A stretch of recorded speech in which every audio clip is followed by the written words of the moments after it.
নমস্কার বন্ধুরা, মঞ্জুশ্রী রান্নাঘরে আপনাদের সবাইকে স্বাগত। আশা করি আপনারা সকলেই ভালো আছেন ও সুস্থ আছেন।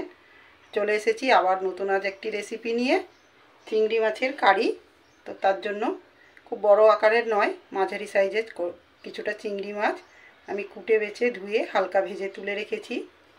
আর কারিতে যেহেতু চিংড়ির পরিমাণটা কম, তো আমি একটা আলু, বড় সাইজের আলু এরকম ছোট ছোট ডুমো আকারে কেটে রেখেছি। সঙ্গে লাগছে একটা ছোট টমেটো, একটা মিডিয়াম সাইজের পেঁয়াজ আর দুটো তেজপাতা। তো প্রথমে গ্যাস জেলে কড়াই বসিয়ে দিয়েছি। তো আমি আলুটা প্রথমে একটু ভেজে নিই। তেলটা গরম হয়ে গেছে। তো আলুটা, যেহেতু চিংড়ির থেকে আলু অনেক শক্ত, তো প্রথমে আলুটা, চিংড়িটা আমি হালকা ভেজে তুলে রেখেছি। তো আলুটা একটু ভেজে নেব যাতে অনেকটাই নরম হয়ে যায়। দেব অল্প পরিমাণে হলুদ আর দেব অল্প পরিমাণে লবণ। লবণটা দেওয়ার কারণে অনেকটাই আলুটা নরম হয়ে যাবে। এটা ঢেকে নিয়ে আলুটা একটু লাল করে ভেজে নিই।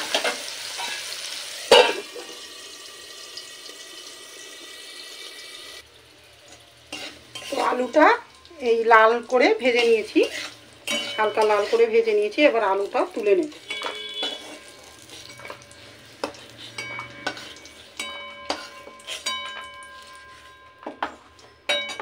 এই কড়াইয়ের মধ্যেই রান্নাটা করে নেব। তো তার জন্য তেল কিছুটা রয়েছে, আরও অল্প পরিমাণে একটু তেল দিয়ে দেব। কারিতে একটু তেলের পরিমাণটা বেশি লাগে। ফোড়নে দেব দুটো তেজপাতা,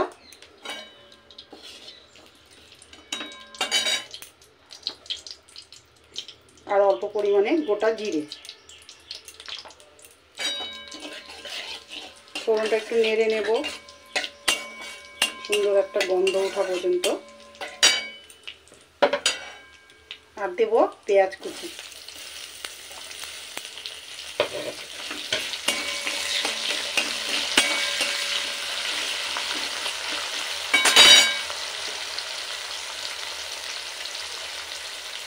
এই সময় দিয়ে দেব দু চারটে চিনির দানা, তাহলে তরকারি কালারটা খুব সুন্দর আসবে।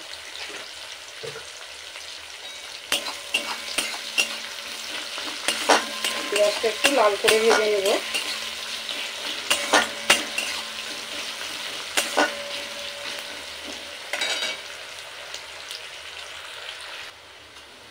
পেঁয়াজটা বাদামি রং করে ভেজে নিয়েছি। এবার যে ছোট সাইজের টমেটো কুচি করে রেখেছিলাম দিয়ে দেব টমেটো কুচিটাও।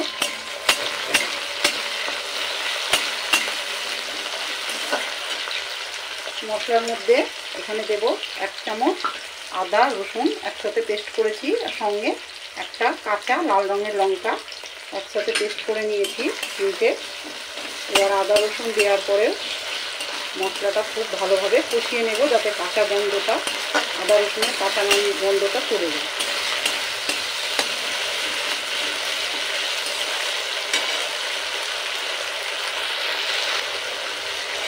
তো দেখুন বন্ধুরা, আদা রসুন খুব সুন্দরভাবে কষানো হয়ে গেছে, মশলা থেকে তেল ছেড়ে দিয়েছে।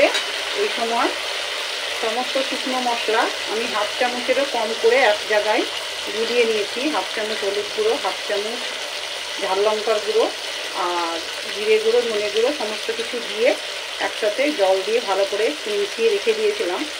তার কারণে মশলাটা খুব ভালোভাবে মিক্স হয়ে যায়। তো এবার গুঁড়ো মশলাটাও দিয়ে দেব। এই সমস্ত মশলা নাড়াচাড়া করে আবারও 2 মিনিট খুব ভালোভাবে কষিয়ে নেব। এইখানে দিয়ে দেব পরিমাণ মতন লবণ,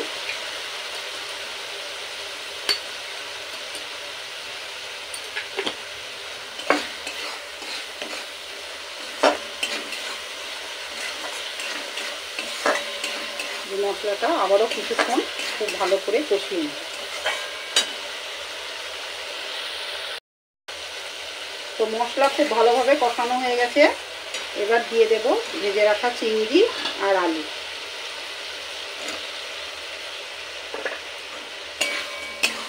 চিংড়ি আলু একসাথে খুব ভালোভাবে মশলার সাথে মিক্স করে নিয়ে আবারও কিছুক্ষণ কষাতে হবে। যে কোনো রান্নায় মশলা খুব ভালোভাবে কষাতে হয়।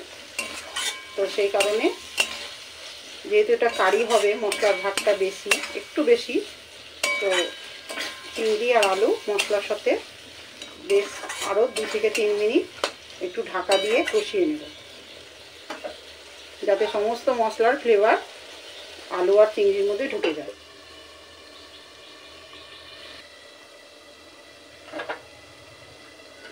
তো মিনিট 2 ঢাকা দিয়ে আবার খুব সুন্দরভাবে কষিয়ে নিয়েছি আলু আর চিংড়ি।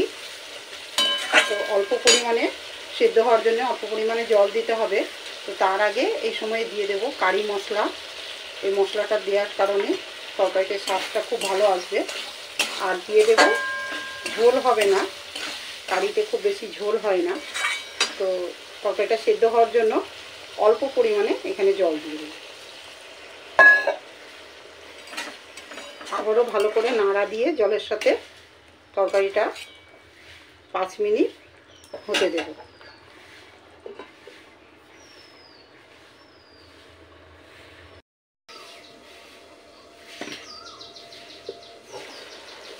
তো 5 মিনিট ঢাকা দিয়ে তরকারিটা হতে দিয়েছিলাম। সব কিছু চিংড়ি আলু সমস্ত কিছু খুব ভালোভাবে সেদ্ধ হয়ে গেছে। তরকারিটা আমাদের হয়েই এসেছে। এই সময় শেষ করব কিছু ধনেপাতা দিয়ে।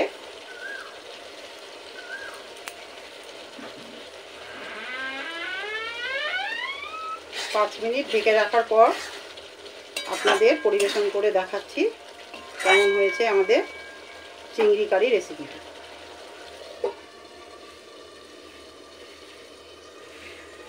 তো এই দেখুন বন্ধুরা, রেডি হয়ে গেছে আমাদের চিংড়ি কারি রেসিপিটা। দেখতে কত লোভনীয় হয়েছে, খেতেও খুব দুর্দান্ত হয়।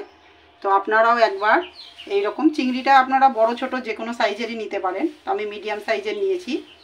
প্রচণ্ড টেস্টি হয়, মুখরোচক একটি রেসিপি। তো আপনারাও প্লিজ প্লিজ একবার ট্রাই করবেন আর কমেন্টের মাধ্যমে জানাবেন আপনাদের কেমন লেগেছে। তো আমার পেজটি ফলো করে চ্যানেলটিকে সাবস্ক্রাইব করবেন। আবার কোনো নতুন রেসিপি নিয়ে ফিরে আসব। সকলে ভালো থাকবেন, গরমে বেশি বেশি জল খাবেন। তাহলে আজকের ভিডিওটা এখানেই শেষ করলাম। ধন্যবাদ।